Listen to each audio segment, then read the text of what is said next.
अस्सलाम वालेकुम। इस वक्त नेतन्याहू और डोनाल्ड ट्रंप के दरमियान शदीद लड़ाई जारी है और शदीद बरहम हुआ पड़ा है इस वक्त नेतन्याहू डोनाल्ड ट्रंप पर। अब जरा सिनेरियो समझिएगा कि हुआ क्या है और मामला क्या चल रहा है। देखिए, मसला ये हुआ है कि डोनाल्ड ट्रंप ने रात में जो जेट्स भेजे थे ईरान पर स्ट्राइक के लिए, उसको लास्ट मोमेंट के ऊपर इन्होंने वापस बुला लिया है। अब उसके बाद हुआ क्या, आप जरा मनाजिर देखिए। ईरान की एयर स्पेस हो गई थी बंद, उनको पता चल गया स्ट्राइक होने वाला है। उन्होंने एयर स्पेस बंद की, उसके बाद 5 घंटे के बाद एयर स्पेस खोल दी और तैयारियां बनाना शुरू हो गई। अब ये जो सूरत हाल है इजराइल के लिए तो काबिल कबूल नहीं है। हुआ क्या है, ट्रंप असल में ये चाह रहा है कि हम स्ट्राइक करें और उसके बाद ईरान के अंदर कोई रिजीम चेंज हो जाए, सब कुछ हो जाए, लेकिन अटैक ना हो अमेरिका की बेसिस पर और ना उसके एसेट पर अटैक हो मिडिल ईस्ट के अंदर। क्योंकि अभी देखिए, फैसल बिन फरहान ने ईरान के फॉरेन मिनिस्टर को की है कॉल, और कॉल करके उन्होंने कहा है कि जी हम आपके साथ खड़े हैं, यानी हम इस मामले में आपके साथ खड़े हैं कि अमेरिका किसी से मदाखलत ना करे, ईरान के खिलाफ कोई भी इक़दाम ना करे, हमारी मिलिट्री यानी अड्डे को इस्तेमाल करते हो, हमारी एयर स्पेस इस्तेमाल करते हो, तो हम आपको मेक श्योर करते हैं कि सऊदी अरब की एयर स्पेस ईरान के खिलाफ किसी सूरत इस्तेमाल नहीं होगी और हम अमेरिका के इस इक़दाम को किसी से तस्लीम नहीं करते। हम चाहते हैं कि बैक एंड पर मामला तय हो और आपके और अमेरिका के मामलात में सर्द मोहरी ना आए, यानी आप लोग एक दूसरे के साथ लड़ाई ना करें। ईरान का तो ऑब्वियसली मौक़िफ़ बड़ा क्लियर है कि भाई हमने तो अटैक किया नहीं है, हम पर तो अटैक होगा तो हम जवाब देंगे। तो इस सूरत हाल में अब ट्रंप के लिए बड़ा मसला है। ट्रंप असल में चाह रहा है कि अटैक हो और हमारा नुकसान ना हो। नेतन्याहू ये चाहता है कि ईरान मुकम्मल तौर पर तबाह हो और ईरान मिडिल ईस्ट के अंदर नक्शे में रही ना, और उसके बाद मैं पूरे का पूरा मिडिल ईस्ट बिल्कुल उसको गजा बना दूं जैसे वो था। अब यहाँ पर असल में नेतन्याहू और ट्रंप के दरमियान शदीद इस वक्त लड़ाई है। देखिए, नेतन्याहू ग्रीस चला गया, आपको पता है कि वो ग्रीस गया और वो अटैक रात को ये अटैक करने वाले थे इन्होंने। उसके बाद आप देखिए, कतर से अपने जो तमाम मिलिट्री पर्सनल्स थे, एहलकार, उनको निकल जाने का हुक्म हुआ। बाद में ट्रंप ने वो हुक्म भी वापस लिया। तो इस सूरत हाल के अंदर मामला तो हुए बड़े खराब। ईरान ने असल में बड़ी तादाद के अंदर जिन्होंने आग लगाई, तबाही की, उन लोगों को पकड़ लिया है और वो जितने एसेट्स थे इजराइल के वो सारे बेनकाब हो गए और खुलकर सामने आ गए हैं। तो इजराइल इस वक्त पैनिक में है। अगर ट्रंप अटैक नहीं करता तो आप ये ज़हन में रखिएगा, ये जो सिनेरियो है वो दोबारा नहीं होने वाला। अभी तो इनको फ़ायदा ये है कि भाई अटैक वो करता है तो हमारे लोग बाहर है, सड़कों पर आग लगी हुई है, अभी तो हो सकता है काम, बाद में नहीं हो सकता। बाद में तो हमें अटैक करना पड़ेगा। अगर ट्रंप ये अपॉर्चुनिटी देखकर डर गया है कि हमारे मिलिट्री बेसेस उड़ा दी जाएंगी, तो फिर वो बाद में क्या करेगा। ये बेसिकली सारी सूरत हाल है कि वो परेशान है। अब सिनेरियो 1 में तो जाहिर सी बात है इजराइल को काबिल कबूल नहीं है कि ट्रंप को स्ट्राइक कर दे और वो सिम्बॉलिकली हो और उसके बाद वो कहे जी मैंने विक्ट्री क्लेम कर ली, जैसे पहले उसने न्यूक्लियर फैसिलिटीज़ पर हमला किया, या उसके बाद वो कोई आम से बंदे को मार दे, कोई प्रेसिडेंट को या किसी एक आधे बंदे को मार दे और उसके बाद आयतुल्ला या उसके जो हमनवा है वही टेक ओवर करें। ये तो नहीं हो सकता। अब इसको तो इजराइल किसी सूरत काबिल कबूल नहीं करेगा। इसराइल तो कहेगा कि ईरान की पूरी, असल में इसराइल चाहता क्या है, वो चाहता है कि अमेरिका के फौजी अड्डे बेशक आग में झुलस जाए, मुझे कोई परवाह नहीं है, अमेरिका के फौजी मरते हैं, मारे जाए, मुझे परवाह नहीं, उसके एसेट्स तबाह होते हैं, हो जाए, मुझे कोई परवाह नहीं। मुझे ईरान की तबाही चाहिए, ईरान की बर्बादी चाहिए, ईरान की मिलिट्री कैपेबिलिटीज तबाह चाहिए, आयतुल्ला रजीम का खात्मा चाहिए, और मैं चाहता हूँ कि ईरान को मैं उस पोजीशन पर वापस धकेल दूँ जहाँ से वो कभी दोबारा उभर ना सके। और उसके बाद जैसे ये सब कुछ हो तो शाम की तरह मैं जाकर उसकी नेवी, एयरफोर्स, सारे एसेट्स को तबाह कर दूँ। मेरे वहाँ पर जो मुसाद के लोग हैं वो इनकी बेसिस में अंडरग्राउंड चले जाएं, जाकर तबाही करें।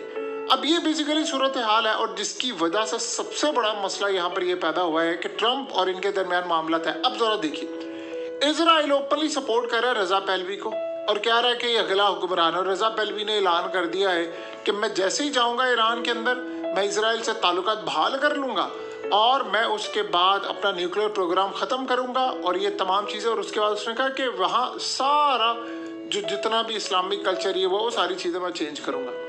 और ट्रंप ने ऐलान कर दिया है कि मैं इस बात को समझता हूँ कि रजा पहलवी को शाम क्या पूरी दुनिया के किसी कोने में भी एक्सेप्टेबल नहीं है। इन्होंने कहा वो ईरान के अंदर जाएगा तो ईरान के अंदर जाकर किसी सूरत उसको काबिल कबूल नहीं समझा जाएगा। उसने कहा मुझे नहीं पता कि उसके मुल्क उसको तस्लीम करेगा कि नहीं। अब ये सबसे बड़ा मसला है। और अब आप देखें ना कि ट्रम्प क्या चाह रहा है। ट्रम्प असल में चाह रहा है कि एक तो उसने कहा है कि ये जंग में लंबी नहीं लड़ना चाहता, यानी उसने, आपको याद होगा पहले भी अफगानिस्तान से जब फौजें वापस बुलाई थी उसने क्या कहा था, बड़ी ताकतें लंबी जंगें नहीं लड़ते। तो अब वो ये चाह रहा है कि ज़्यादा से ज़्यादा 5-10 दिन का काम हो और हम जीत कर बाहर निकल आए, लेकिन मेरी बड़ी बदनामी होगी अगर मैं ये काम ना कर पाया और अगर मेरी तबाही होगी। अब आप सोचें ना कि अमेरिका के मिलिट्री अड्डे उड़ाए जा रहे हैं। अब कतर ने इनकार कर दिया आप हमारे मिलिट्री बेस नहीं यूज़ करेंगे, सऊदी अरब ने इनकार कर दिया, बहरीन, कुवैत, ये वो सारे इनकार करें कि भैया आपने हमारे फौजी अड्डे इस्तेमाल नहीं करने। तो ट्रंप ने करना क्या है, इवन कि वो इनको बाईपास करके इस्तेमाल भी करता है, ये सारे उड़ाए जाते हैं। तो ये ममालिक इनको नहीं छोड़ेंगे, वो तो कहेंगे तुमने हमारे मुल्क में जहाँ पर एक वॉलेट चोरी नहीं होता वहाँ इतना बड़ा तबाही का सिलसिला शुरू कर दिया, मिसाइल आ रहे हैं ईरान के और वो फौजी अड्डे धड़ाधड़ उड़ा रहे हैं। तो इस सूरत हाल के अंदर ये मामला समझ नहीं आ पा रहे इनको। यही वो वजह है कि ट्रंप ये चाह रहा था कि एहतजाज करने वाले जाएं और जाकर मुकम्मल तौर पर खुद तबाही कर दे और मुझे लंबी जंग ना करनी पड़े। और इस सूरत हाल में जो ऑप्शन सामने रखी गई है सिक्योरिटी की जानिब से, वो भी फिजिबिलिटी उनकी ठीक नहीं है। तो इस सारे मामले पर असल मसला यही हुआ है। और ये बेसिकली जो सूरत हाल है, जो सबसे अहम मामला है कि ये हालात इस वक्त इतने ज़्यादा ख़राब हो गए हैं कि अमेरिका और इजराइल ये दोनों इस वक्त एक दूसरे के आमने सामने हैं और उनको ये बात समझ नहीं आ रही कि हम करें क्या, हमारे मामला कैसे चलेंगे। लेकिन नेतन्याहू ने कुछ ना कुछ तो करना है, वो इस जंग को या ख़त्म नहीं करना था। उसने तुर्की को तबाह करना है, कतर को तबाह करना है, तुनीसिया को तबाह करना है, अल्जीरिया को तबाह करना है, उसे पूरे मिडिल ईस्ट को तबाह करना है। वो सऊदी अरब को भी पसंद नहीं करता। तो अब आप बताएं कि सारी सूरत हाल के अंदर जब सारे मामलात हैं तो बाकी क्या रहेगा। असल मसला यहाँ पर यह है कि अगर ईरान के साथ जंग नहीं छिड़ती या अगर ईरान के साथ मामलात नहीं होते या आप सिर्फ पाबंदियों तक रहते हैं तो फिर क्या होगा, सारा ध्यान जाएगा इजराइल की जानिब कि भाई गजा में अब आपने क्या करना है, गजा में क्या सूरत हाल होगी। वहाँ से असल में ट्रंप के खिलाफ अब मामलात होंगे, ख़राब होंगे और इस सूरत हाल के अंदर गजा पर सारा फिर इसराइल के ऊपर नज़ला गिरेगा क्योंकि इसराइल ने एग्रीमेंट किया, अब वहाँ पर बहाली नहीं होने देना चाहता, वो डाइवर्ट करता सिचुएशन, उसको ईरान की एक जंग चाहिए। अब अमेरिका के अंदर देखिए ट्रंप को आखिरकार मानना ही पड़ेगा, घुटने टेकने पड़ेंगे इसराइल के आगे। अगर वो नहीं टेकेंगे तो फिर याद रखिएगा फिर ट्रंप कुर्सी पर भी सलामत नहीं रहेगा। ये भी आप जेल में रख लें, मिड टर्म इलेक्शन आ रहे हैं वो फारिग कर देंगे, वो उठाकर किसी और को प्रेसिडेंट बना देंगे जो उनका ये काम कर लेगा। उनके लिए क्या मसला है कि ये छोड़कर तो वो कर लें। यहाँ ये फंसे हुए हैं, सारे फंस गए हैं बुरी तरह। उनको ये बात समझ नहीं आ पा रही कि हम निकले कहाँ से। ईरान असल में ये समझ रहा है कि हमारी, देखिए ईरान की है पावर बहुत ज़्यादा। आप सोचे रशिया ने पिछले काफ़ी अरसे से कितने मिलिट्री कार्गो भेजे ईरान के अंदर।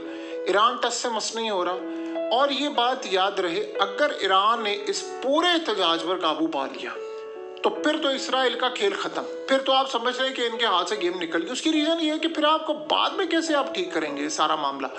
फिर तो बाद में आपको डायरेक्ट लड़ाई करना पड़ेगी और लड़ाई में फिर वही सूरत हाल आ जाएगी कि आप अटैक करेंगे। पहले ट्रंप ये कह रहा था कि न्यूक्लियर का वो 400 किलोग्राम यूरेनियम हवाले करो, ये करो, वो करो, सारी शराइत इनकी गटर में मिलने वाली है, कहीं पर इनको समझ नहीं आ रही। और ऊपर से इजराइल प्रेशर दे रहा है। देखिए अटैक उन्होंने करवाना है चाहे जो मर्जी हो, और इस चक्कर में बेशक पूरे का पूरा अमेरिका तबाह हो जाए, उसकी इकॉनमी तबाह हो जाए, दुनिया में रिसेशन आ जाए, उसको इस बात की कोई परवाह नहीं है। लेकिन वो मिडिल ईस्ट को तबाह करना चाहता है क्योंकि वो चाहता है तबाही हो, तभी तो मैं आगे बढ़ूंगा और तभी तो यानी अपने मुल्क को आगे लेकर चलूंगा। ये बहुत सारी सूरत हाल होगी। ये यहाँ पर वो असल में शाम को भी तबाह करना चाहते हैं, वो लिबनान को भी तबाह करना चाहते हैं। दूसरी सूरत हाल ये है कि यमन वो तैयार बैठे हुए हैं, वो अटैक करने के लिए इजराइल और अमेरिका के शिप्स पर तैयार बैठे हुए हैं। लिबनान वो भी तैयार बैठे हैं लड़ाई करने के लिए, और इराक के अंदर जो मलेशिया वो भी तैयार बैठे हुए हैं। तो ईरान के साथ लड़ना इतना आसान नहीं है। चाइना उनके साथ खड़ा हुआ है, रशिया उनके साथ खड़ा हुआ है। देखिए ये स्टार लिंक वाला मामला, ये तो गले ही पड़ गया है इनके, और अच्छा खासा गले पड़ा है। आपने देखा नहीं 2 दिन के अंदर कैसी ईरान के अंदर से वो खामोशी है, लहर है।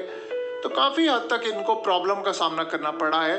और जिस तरह इस दफ़ा एक बड़ा अजीब मामला हुआ है, इन एहतजाज करने वालों में लोग भी शामिल थे। वो जिस तरह खुलकर इसराइल के एसेट्स आए हैं और जिस तरह उन्होंने आग लगाई है, जिस तरह उन्होंने तबाही की है, वो पकड़े गए हैं। और अब वो तोते की तरह बोल रहे हैं। ये बेसिकली वो चीज थी जिसको इजराइल चाहता नहीं था वो किसी तरह बेनकाब हो। बहरहाल अब जो मर्जी आप कहें,